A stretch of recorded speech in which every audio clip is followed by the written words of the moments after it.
গল্প একটি মিথ্যা। ইকবালের হাত ধরে সায়নী বলল, সত্যি ইকবাল, তুমি আমার জীবনের সত্যিকারের সুখ। কত ভালোবাসো আমাকে। তোমার কারণে আমি বুঝতে পেরেছি ভালোবাসা কত পবিত্র হতে পারে। মনে হয় আকাশ ছুঁয়ে ফেলেছে। এখন ইচ্ছা আমার শেষ নিঃশ্বাসটুকু তোমার বুকে যেন ত্যাগ করতে পারে।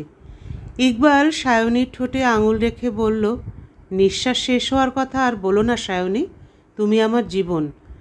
তোমাকে ছাড়া আমি অসম্পূর্ণ। কেক কেটে এবং উপহার দিয়ে যখন ইকবাল তার হাতের তৈরি খাবার ডাইনিং টেবিলে সাজালো, তখন সায়নীর চোখে জল চলে আসে। এত ভালোবাসা আমাকে দিও না ইকবাল। আমরা লিভ ইনে থাকি, কিন্তু তুমি আমাকে স্ত্রীর থেকেও বেশি সম্মান দাও। আমাদের ধর্ম এক না হলেও তুমি ভালোবাসাকেই ধর্ম বানিয়েছ। আমার উৎসব তুমি উদযাপন করো, আমার রীতিনীতি তুমি পালন করো, আমার মন বারবার তুমি চুরি করো। কতদিন চলবে এমন? যতদিন পৃথিবীতে আমি আছি আর আকাশে চাঁদ আছে। দুজন একে অপরের বাহুডোরে হারিয়ে গিয়েছিল। ধর্ম, জাতি, উঁচ নীচ, ভাষা, সংস্কৃতি, এসব সমস্ত বাঁধন থেকে মুক্ত তাদের ভালোবাসা গত 5 বছর ধরে বাড়ছিল। 5 বছর আগে এক সাধারণ বন্ধুর পার্টিতে তাদের দেখা হয়েছিল। সে সময় তারা দুজনেই দিল্লিতে নতুন ছিল এবং চাকরিও ছিল নতুন। সময়ের সাথে সাথে তাদের মধ্যে ভালো বন্ধুত্ব গড়ে ওঠে। একে অপরের চিন্তা ও আচরণ দ্বারা প্রভাবিত হয়ে ইকবাল এবং সায়নী আস্তে আস্তে কাছাকাছি আসতে থাকে। তাদের মধ্যে দূরত্ব কমতে থাকে এবং তারপর তারা আলাদা বাড়ি ছেড়ে একসাথে এক বাড়িতে চলে আসে। ভাড়া তো বাঁচে, জীবনে নতুন সুখও আসে। শীঘ্রই তারা একসাথে একটি ফ্ল্যাট লোনে কিনে নেয়। তারা দুজনেই মিলিতভাবে বাড়ির লোনের টাকা দেয় এবং বাড়ির অন্যান্য খরচও ভাগ করে নেয়। তাদের মধ্যে ভালোবাসা গভীর হতে থাকে। সম্পর্ক গভীর হলে তারা বাড়ি পরিবারকে জানানোর সিদ্ধান্ত নেয়। ইকবালের বাড়িতে কেবল মা ছিলেন, যিনি খুব সোজাসাপটা ছিলেন। তিনি তাড়াতাড়ি মেনেও নেন। কিন্তু সায়নীর পরিস্থিতি উল্টো ছিল। তার বাবা ছিলেন এলাহাবাদের একজন প্রখ্যাত ব্যবসায়ী। শহরে তাদের 2টো বড় বাড়ি আছে, 3-4টি কারখানা আছে, 100-র বেশি শ্রমিক কাজ করে।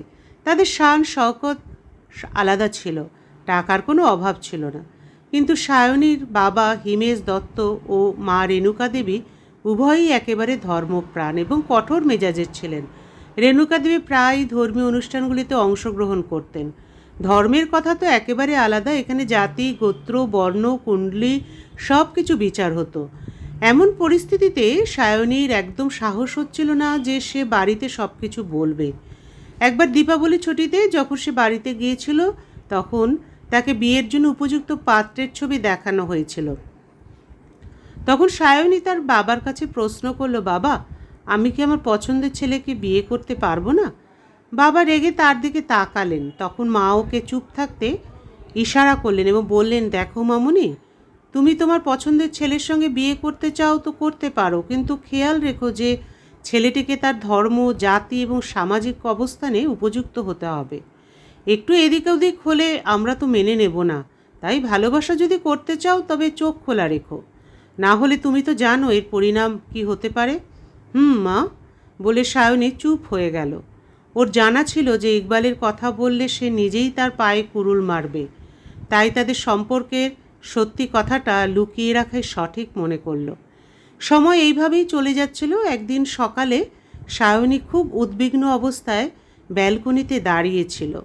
ইকবাল তাকে পেছন থেকে জড়িয়ে ধরে জানতে চাইল, আমার বেগমের মুখে দুঃখের মেঘ কেন জমেছে? সায়নী নিজেকে ছাড়িয়ে নিয়ে উদ্বিগ্ন কণ্ঠে বলল, কারণ আপনার শাহজাদা পৃথিবীতে আসার জন্য প্রস্তুত হচ্ছে। কি? হ্যাঁ ইকবাল, আমি মা হতে চলেছি, আর আমি এই দায়িত্ব এখন নিতে পারছি না। একদিকে মা বাবাকে কিছু জানানো হয়নি, আর অন্যদিকে আমার কেরিয়ার তুঙ্গে রয়েছে। আমি এই ঝুঁকি এখন নিতে পারবো না। তাহলে ঠিক আছে, অ্যাবরেশন করিয়ে নাও, আমিও এটা সঠিক মনে করছি। সায়নী ইকবালের কথা শুনে বলে, কিন্তু এটা কি এত সহজ হবে? এটা সহজ হবে না, কিন্তু চিন্তা করো না। আমরা স্বামী স্ত্রী হিসাবে আচরণ করব এবং বলবো যে আমাদের একটি সন্তান আগে থেকেই আছে, তাই এখন আরেকটি সন্তান এত তাড়াতাড়ি চাইছি না। দেখো কি হয়। সন্ধ্যায় আমার অফিসে এসো, সেখান থেকে আমরা লেডি ডাক্তার দেখাতে যাব। এরপর সায়নী অ্যাবরেশন করালো। এরপর 5-6 মাস পরেও আবার গর্ভপাত করাতে হয়েছিল। সায়নী ভীষণ অপরাধবোধে ভুগছিল, শরীরও দুর্বল হয়ে গিয়েছিল। কিন্তু সে কি করবে, তার আর কোনো উপায়ও মনে হয়নি। তবে এখন সে এই বিষয়ে অনেক বেশি সচেতন হয়ে গিয়েছিল এবং প্রয়োজনীয় সাবধানতাও নিতে শুরু করেছিল। একদিন অফিসে ওর কাছে খবর আসে যে ওর বাবা একটা দুর্ঘটনায় গুরুতর অবস্থায় আছেন। সায়নী খবর পাওয়ার সাথে সাথেই বাড়ি ফেরার জন্য তৈরি হয়ে যায় এবং জরুরি জিনিসপত্র ব্যাগে ভরে বেরিয়ে পড়ে। পরের দিন সকালে সায়নী হাসপাতালে পৌঁছায়। ওর বাবা শেষ নিঃশ্বাস নিচ্ছিলেন। ওকে দেখে হিমেশবাবু কিছু বলার চেষ্টা করেন। তখন সায়নী কাছে এগিয়ে সে বাবার হাত ধরে বলল, বলো বাবা, তুমি কি বলতে চাও? মামুনি, আমি চাই যে আমার সমস্ত কাজ তোর খুড়তুতো ভাই না, বরং তুই পরিচালনা কর। প্রতিজ্ঞা কর মামুনি। সায়নী বাবার হাতের ওপর ওর হাত রেখে প্রতিজ্ঞা করল। তারপর কিছুক্ষণের মধ্যে ওর বাবার মৃত্যু হয়। শেষকৃত্যের পুরো প্রক্রিয়া সম্পন্ন করে সে 14 দিন পর দিল্লিতে ফিরে আসে। ইকবালও অফিস থেকে তাড়াতাড়ি ফিরে এসেছিল ফ্ল্যাটে। সায়নী ইকবালের বুকে মাথা রেখে খুব কাঁদছিল। ইকবাল পরম যত্নে সায়নীর চোখ মুছিয়ে দিয়ে সান্ত্বনা দেয়। কিছুক্ষণ পর সায়নী তার জিনিসপত্র গোছাতে শুরু করে। ইকবাল চমকে বলে, এটা তুমি কি করছো সায়নী? আমাকে চিরকালের জন্য বাড়ি ফিরে যেতে হবে ইকবাল। বাবা আমার থেকে প্রতিজ্ঞা নিয়েছে তার সমস্ত ব্যবসা আমাকে পরিচালনা করতে হবে। তা ঠিক আছে, কিন্তু একবার আমার কথাও তো ভাবো। আমি এখানে একা তোমাকে ছাড়া কিভাবে থাকবো? বাড়ির লোন, একাকিত্ব এবং তোমাকে ছাড়া বাঁচার কষ্ট আমি কিভাবে সহ্য করব? না সায়নী, না, আমি এভাবে থাকতে পারবো না। থাকতেই হবে ইকবাল। এখন আমি কি করতে পারি বলো তো?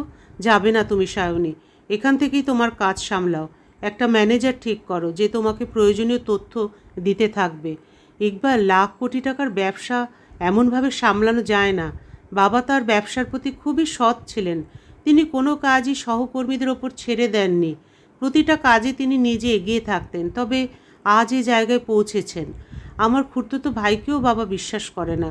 সব কিছু আমার ওপর ছেড়ে দিয়ে গেছে এবং আমি বাবার দেওয়া শেষ প্রতিশ্রুতি কখনোই ভঙ্গ করতে পারবো না। আর আমার সঙ্গে তোমার ভালোবাসার প্রতিশ্রুতির কি হবে? তুমি কি তা ভেঙে ফেলবে? না সায়নী, তোমাকে ছাড়া আমি এখানে দুদিনও থাকতে পারবো না। তাহলে চলে এসো। চোখে এক ঝলক আলোক নিয়ে সায়নী বলল, মানে? দেখো ইকবাল, তুমি একবার আমার কাছে এলাহাবাদ চলে এসো। আমার বাবার কোম্পানি তো আছে এবং তারপর দেখা যাবে। কোনো না কোনো উপায় তো বের করতেই পারবো। তাহলে আর কি। 10 দিনের মধ্যে ইকবাল এলাহাবাদ চলে এলো। ওরা একটি হোটেলে একত্রিত হয়ে পরবর্তী পরিকল্পনা তৈরি করলো। পরের দিন সকালে ইকবাল ম্যানেজার হয়ে সায়নীর বাড়িতে দাঁড়িয়েছিল। সায়নী তার মাকে ইকবালের পরিচয় করিয়ে দিল। মা, ও হলো রানা, আমাদের নতুন ম্যানেজার। ইকবাল এগিয়ে গিয়ে সায়নীর মায়ের পা ছুঁয়ে প্রণাম করলো। তখন সায়নীর মা রেণুকা দেবী একটু ইতস্তত করে বলে উঠলেন, আরে না বাবা, তুমি ম্যানেজার, আমার পা কেন ছোবে? কারণ বড়দের আশীর্বাদে সফলতার পথ খুলে যায় মা। বাবা, তুমি এখন আমাকে মা বলে ডাকছো, তাই আমি তোমাকে আশীর্বাদ করছি। তোমার প্রতিটা ইচ্ছা পূর্ণ হোক। রানা অর্থাৎ ইকবাল হাত জোর করে আশীর্বাদ গ্রহণ করলো এবং তার কাজ শুরু করলো। সায়নী তার মাকে বলল, মা, আসলে রানা কলেজে আমার ক্লাসমেট ছিল। MBA করেছে। পড়াশোনা শেষ করে কিছুদিন দিল্লিতে কাজ করছিল। এখানে আমাকে একা এত বড় ব্যবসা সামলাতে হচ্ছিল, তাই সাহায্যের জন্য ওকে ডেকেছি। আসলে ওর বাড়ি জামশেদপুরে, ওখানে একা থাকে। মা, আমরা কি ওকে আমাদের এত বড় বাড়িতে একটা ছোট রুমে থাকার সুযোগ দিতে পারি?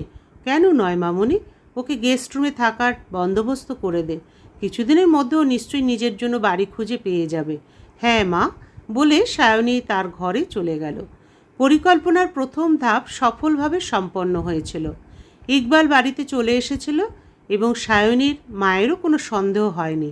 ম্যানেজার রূপে ইকবাল রানা হয়ে সায়নীর সাথে কাজ করতে শুরু করলো। ধীরে ধীরে সময় কেটে গেল। ইকবাল এবং সায়নী মিলে ব্যবসা ভালোভাবে সামলাতে সক্ষম হয়েছিল। সায়নীর মা রেণুকা দেবীও খুশি থাকতে শুরু করেছিলেন। ইকবাল সময়ের সাথে সাথে সায়নীর মায়ের সঙ্গে অনেক মিলেমিশে গিয়েছিল। রানা সায়নীর মাকে সব ধরনের সাহায্য করত, প্রতিটা সমস্যার সমাধান করত, ছেলের মতো নিজের দায়িত্ব পালন করত। এটাই নয়, অনেক সময় সে নিজে হাতে তৈরি করে সায়নীর মাকে সুস্বাদু খাবারও খাওয়াতো। তার কথাবার্তায় সায়নীর মা খুব খুশি থাকতেন। এই সময় কালী পুজো এলো এবং ইকবাল তাদের সঙ্গে উৎসবে যোগদান করলো। কখনোই কেউ বুঝতে পারেনি যে ও হিন্দু নয়। একবার ব্যবসার কাজে সায়নীকে দিল্লি যেতে হয়েছিল, ইকবালও তার সাথে যাচ্ছিল। তখন রেণুকা দেবী বললেন যে তিনিও দিল্লি ঘুরতে চান। আর তারপর কি তিনজন মিলে কাজের পাশাপাশি ঘুরে দেখার পরিকল্পনা করলো। তিনজন নিজেদের গাড়িতে দিল্লির জন্য রওনা দিল। তবে নয়দার কাছে হাইওয়ে রাস্তায় হঠাৎ সায়নীর গাড়ির অ্যাক্সিডেন্ট হয়ে গেল। সেই সময় গাড়ি চালাচ্ছিল সায়নী এবং ওর পাশে মা বসেছিলেন। অ্যাক্সিডেন্ট এতটাই ভয়াবহ ছিল যে গাড়ি সম্পূর্ণ ক্ষতিগ্রস্ত হয়ে যায়। সায়নী খুব জোরে আঘাত পায়, তবে তার চেয়ে বেশি আঘাত লেগেছিল সায়নীর মায়ের। রেণুকা দেবীর মাথায় কাঁচ ঢুকে গিয়েছিল এবং অঝরে রক্ত পড়ছিল। তিনি মাঝে মাঝে জ্ঞান হারাচ্ছিলেন, আবার জ্ঞান ফিরে পাচ্ছিলেন। প্রায় 2 কিলোমিটার দূরে একটি বড় হাসপাতাল ছিল। সায়নী সিদ্ধান্ত নেয় মাকে সেখানে ভর্তি করতে হবে। রাতের সময় ছিল এবং হাইওয়ে এলাকার সেই স্থানটি বেশ শুনশানি ছিল। সাহায্যের জন্য কেউই গাড়ি থামাচ্ছিল না। অন্য কোনো উপায় না দেখে ইকবাল মাকে কোলে তুলে নিয়ে দ্রুত হাসপাতালের দিকে ছোটে। পেছনে সায়নীও ছুটে চলে। সায়নী অ্যাম্বুলেন্সে কল করলো, কিন্তু অ্যাম্বুলেন্স আসতে কিছুটা সময় লাগছিল। তাই ইকবাল নিজেই মাকে কোলে তুলে হাসপাতালে পৌঁছে যায়। রেণুকা দেবীকে তৎক্ষণাৎ আইসিইউতে ভর্তি করা হয়।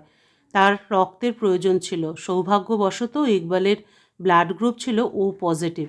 ইকবাল তার রক্ত দেয়। শেষ পর্যন্ত সায়নীর মাকে বাঁচানো সম্ভব হয়। এই সময়টা ইকবাল অবিরাম ছুটোছুটি করে চলেছিল।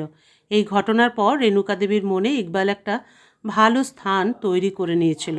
বাড়ি ফিরে একদিন রেণুকা দেবী ইকবালকে সামনে বসিয়ে ভালোবাসা দিয়ে ওর সম্পর্কে সব কিছু জানতে চাইলেন।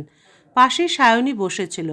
সায়নী মায়ের হাত ধরে বলল, মা, আজ আমি তোমাকে একটা সত্যি কথা বলতে চাই। কি সত্যি মামুনি? মা, ও রানা নয়, ও ইকবাল। আমরা তোমাকে মিথ্যে বলেছিলাম। বলেই সায়নী চুপ হয়ে গেল আর মায়ের চোখের দিকে তাকিয়ে রইল। রেণুকা দেবী তীব্র দৃষ্টি দিয়ে ইকবালের দিকে তাকালেন। তারপর উঠে গিয়ে নিজের ঘরে চলে যান। দরজা বন্ধ করে দিলেন। সায়নী এবং ইকবাল উভয়ই হতভম্ব হয়ে একে অপরের দিকে তাকায়। ওরা বুঝতে পারছিল না এখন কিভাবে পরিস্থিতির মোকাবিলা করবে। পরের দিন পর্যন্ত রেণুকা দেবী দরজা খোলেননি। ফলে সায়নী খুব চিন্তিত হয়ে পড়ে। সায়নী দরজা পিটিয়ে কাঁদতে কাঁদতে বলল, মা, আমাদের ক্ষমা করে দাও। তুমি যদি না চাও তাহলে আমি ইকবালকে চলে যেতে বলবো। ভুল আমি করেছি, ইকবাল কিছু করেনি। আমি নিজেই তাকে রানা হয়ে আসতে বলেছিলাম। প্লিজ মা, ক্ষমা করে দাও। সায়নীর মা দরজা খুলে দিলেন এবং পেছন ঘুরে বললেন, ভুল তোমার নয়, ভুল রানারও নয়, ভুল তো আমার। আমি রানাকে চিনতে পারলাম না। সায়নী আর ইকবাল উদ্বিগ্ন হয়ে একে অপরকে দেখছে। তখন রেণুকা দেবী হাসতে হাসতে বললেন, মামুনি, আমি বুঝতে পারিনি যে তোদের মধ্যে কতটা গভীর ভালোবাসা রয়েছে। ইকবাল কতটা ভালো মানুষ। ধর্ম বা জাতি দিয়ে কি হয়?